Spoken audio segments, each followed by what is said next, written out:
Hi hello welcome back to Risu's kitchen. ഇന്നത്തെ റെസിപ്പിയും chicken കറിയുടെ റെസിപ്പിയാണ് കേട്ടോ. വൈറ്റ് കുറുമയാണ്. വീട്ടിലുള്ള ഇൻഗ്രീഡിയൻസ് വെച്ച് തന്നെ ഈസി ആയിട്ട് ഉണ്ടാക്കിയെടുക്കാം. ഭയങ്കര ടേസ്റ്റിയാണ്. വറുത്തരക്കേണ്ട ആവശ്യങ്ങളൊന്നുമില്ല. നമുക്കിതൊരു വെറൈറ്റി രീതിയിൽ ഉണ്ടാക്കി നോക്കിയാലോ. അപ്പോൾ എൻ്റെ വീഡിയോ ആദ്യമായിട്ട് കാണുന്നവരാണെങ്കിൽ ഇഷ്ടമായെങ്കിൽ ലൈക്ക് ചെയ്യുക, സബ്സ്ക്രൈബ് ചെയ്യുക, സപ്പോർട്ട് ചെയ്യുക കേട്ടോ.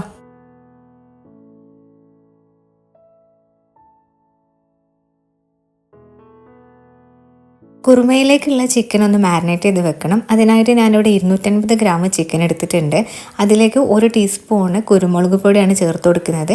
ജസ്റ്റ് ക്രഷ് ചെയ്ത് ചേർത്താലും മതി, സീഡ് ചേർക്കരുത് കേട്ടോ. ഇനി അതിലേക്ക് ആവശ്യത്തിനുള്ള ഉപ്പും കൂടെ ചേർത്ത് കൊടുക്കുന്നുണ്ട്. എന്നിട്ട് നന്നായിട്ട് മാരിനേറ്റ് ചെയ്ത് വെക്കുക. ഇത് ജസ്റ്റ് ഒരു ഗാർലിക് ഫ്ലേവറിലാണ് കേട്ടോ വരുന്നത്.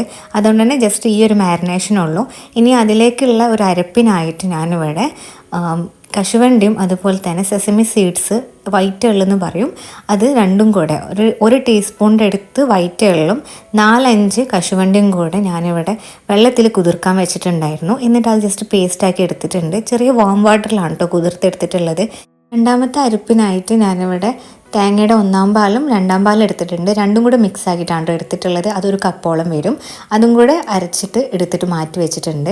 ഇനി ചിക്കൻ ഒന്ന് ഫ്രൈ ആക്കി എടുക്കാം. അതിനായിട്ട് ഞാനൊരു പാൻ വെച്ചിട്ടുണ്ട്. അതിലേക്ക് കോക്കനട്ട് ഓയിലോ അല്ലെങ്കിൽ ബട്ടറോ ചേർത്ത് കൊടുക്കുക. ഈ 2 എണ്ണയിലാണ് കേട്ടോ ചേർക്കേണ്ടത്. ഒന്നെങ്കിൽ കോക്കനട്ട് ഓയിൽ അല്ലെങ്കിൽ ബട്ടർ, അതിലാണ് ഫ്ലേവർ ഉണ്ടായിരിക്കുക. അതിലേക്ക് ഞാനിവിടെ ജസ്റ്റ് ക്രഷ് ചെയ്തിട്ടുള്ള അല്ലെങ്കിൽ ചോപ്പ് ചെയ്തിട്ടുള്ള വെളുത്തുള്ളിയാണ് ചേർത്ത് കൊടുക്കുന്നത്. ഒരു വെളുത്തുള്ളി ഫ്ലേവറിലാണ് വരുന്നത്, ഗാർലിക് ടേസ്റ്റിൽ. അതും കൂടെ ചേർത്ത് കൊടുക്കുന്നുണ്ട്. അതൊരു ടീസ്പൂണിൻ്റെ അടുത്ത് മതി കേട്ടോ. നമ്മൾ ചിക്കൻ എത്ര ഉള്ളത് അതിനനുസരിച്ചിട്ട്. എന്നിട്ട് അതൊന്ന് ജസ്റ്റ് ഒന്ന് കളർ മാറി വരുമ്പോൾ അതിലേക്ക് ചിക്കൻ ഇട്ട് കൊടുത്തിട്ട് ജസ്റ്റ് ഷാലോ ഫ്രൈ ആണ് ചെയ്യേണ്ടത്. ചിക്കനിൽ നിന്ന് വെള്ളം ഇറങ്ങി വരുന്ന ജസ്റ്റ് ഒന്ന് കളർ മാറുമ്പോൾ ഫ്ലെയിം ഓഫ് ചെയ്തേക്കാം. ഓവറായിട്ട് ഫ്രൈ ആക്കി എടുക്കണ്ട. ജസ്റ്റ് ഈ വീഡിയോയിൽ കാണുന്ന പോലെ ജസ്റ്റ് ഒന്ന് ഫ്രൈ ആക്കി എടുത്താൽ മതി. ബാക്കി നമ്മൾ കറിയിൽ കിടന്നിട്ട് വേവും കേട്ടോ. ഇനി അടുത്തൊരു വേറെ പാൻ എടുത്തിട്ടുണ്ട്. ആ പാനിലേക്ക് സെയിം കോക്കനട്ട് ഓയിലാണ് ചേർത്തിട്ടുള്ളത്, വെളിച്ചെണ്ണ. അതിലേക്ക് ഞാൻ ഇവിടെ സ്പൈസസ് ആയിട്ട് ചേർത്ത് കൊടുക്കുന്നത് ഗ്രാമ്പു ചേർത്ത് കൊടുക്കുന്നുണ്ട്, അതുപോലെ പട്ട, പിന്നെ ഏലക്കായ് ചേർക്കുന്നുണ്ട്, ബേ ലീഫ് ചേർക്കുന്നുണ്ട്. ഇത് 4ഉമാണ് ചേർത്തിട്ടുള്ളത്. ഇതൊന്ന് പൊട്ടി വന്ന് ഒന്ന് കളർ മാറി വരുമ്പോൾ അടുത്തതായിട്ട് ഇതിലേക്ക് ചേർക്കുന്നത് വെളുത്തുള്ളിയാണ്. വെളുത്തുള്ളി ഫ്ലേവർ ആയതുകൊണ്ടാണ് കേട്ടോ. വെളുത്തുള്ളി ഫ്ലേവറിൽ വരുന്ന ഒരു കുറുമയുടെ ടേസ്റ്റാണ്. അതുകൊണ്ടാണ് ഇതിലേക്ക് വെളുത്തുള്ളി മെയിനായിട്ട് ഇൻഗ്രീഡിയൻസ് ആയിട്ട് എടുത്തിട്ടുള്ളത്. 1 ടീസ്പൂണിൻ്റെ അടുത്ത് തന്നെ വെളുത്തുള്ളി ചേർത്ത് കൊടുക്കുക. ചോപ്പ് ചെയ്തതാണ്, പേസ്റ്റ് അല്ല കേട്ടോ. ചോപ്പ് ചെയ്ത് ചേർക്കുമ്പോഴാണ് കറിയിൽ കഴിക്കുന്ന ടൈമിൽ കടിക്കുന്നൊരു ടേസ്റ്റ് കിട്ടും. നല്ല ടേസ്റ്റാണ് കേട്ടോ. വെളുത്തുള്ളിൻ്റെ പച്ചച്ചോയൊക്കെ മാറി വന്ന് മൂപ്പിച്ച് കഴിഞ്ഞാൽ അതിലേക്ക് 2 വലിയ സൈസ് സവാള സ്ലൈസാക്കി കട്ട് ചെയ്തത് എടുത്തിട്ടുണ്ട്. അത് ഇതിലേക്ക് ഇട്ട് കൊടുത്തിട്ട് നന്നായിട്ട് വഴറ്റിയെടുക്കുകയാണ്.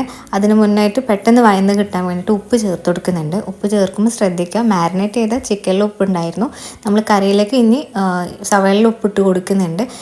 കുറച്ച് മാത്രം ഇട്ട് കൊടുക്കുക. എന്നിട്ട് കറി ആക്കി എടുക്കുമ്പോൾ ഉപ്പ് പോരാന്ന് തോന്നിയാൽ വീണ്ടും ഇട്ട് കൊടുത്താൽ മതി.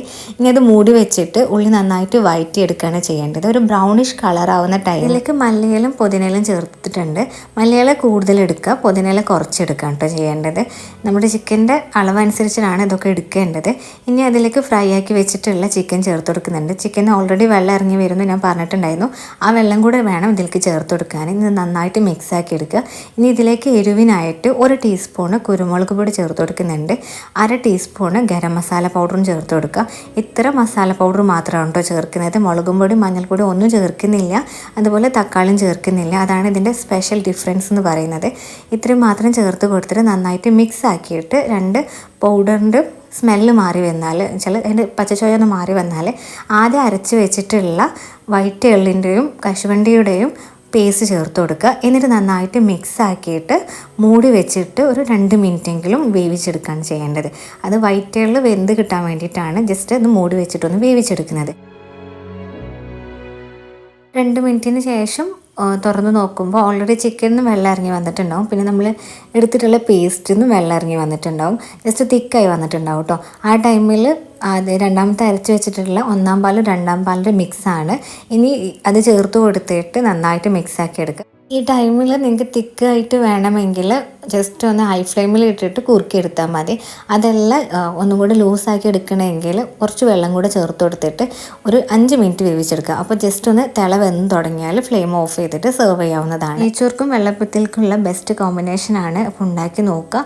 ഗാർലിക്കിൻ്റെ ടേസ്റ്റ് മുന്നിട്ട് നിൽക്കുന്നതുകൊണ്ട് തന്നെ നല്ല ടേസ്റ്റിയാണ്. ഗാർലിക്കിൻ്റെ ടേസ്റ്റ് ഇഷ്ടമുള്ളവർക്ക് തീർച്ചയായിട്ടും ഇഷ്ടപ്പെടുന്ന ഒരു സ്പെഷ്യൽ ഗാർലിക് കുറുമയുടെ റെസിപ്പിയാണ്. ഉണ്ടാക്കി നോക്കുക. നിങ്ങളുടെ ഫീഡ്ബാക്ക് അറിയിക്കുക. വീഡിയോ ഇഷ്ടമായാൽ ലൈക്ക് ചെയ്യുക, ഷെയർ ചെയ്യുക, സപ്പോർട്ട് ചെയ്യുക, സബ്സ്ക്രൈബ് ചെയ്യുക. Thank you for watching.